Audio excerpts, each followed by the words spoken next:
Special relativity, remember, started out as invariance theory because it came out of the idea that the speed of light is invariant, that it's constant for everybody in all frames of reference. But it also leads to the idea that nothing can travel faster than light. You may have heard that statement that Einstein showed that nothing can travel faster than light.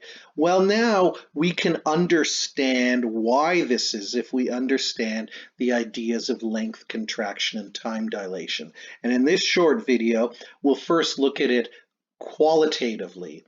And then in the next video, we'll do a quick little look at some of the mathematics of special relativity to see quantitatively why nothing can travel faster than light.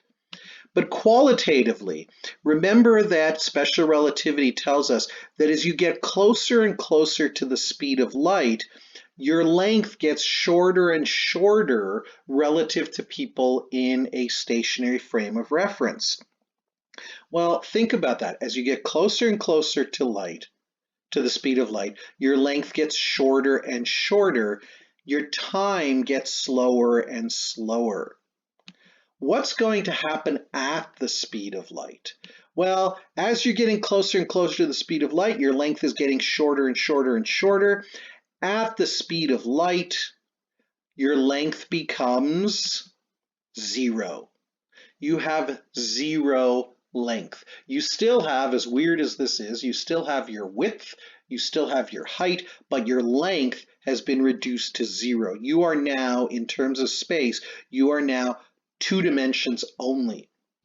Your length can't get any shorter than zero. So this is one of the reasons nothing can travel faster than light. To travel faster than light, you would have to have a length less than zero.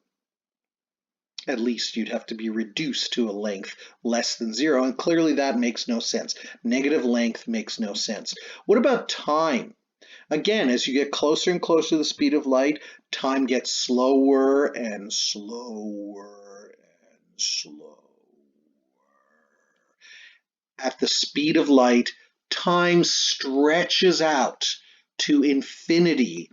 It stretches out so much that it takes an infinite amount of time for a single second to pass, which means in effect that time stops.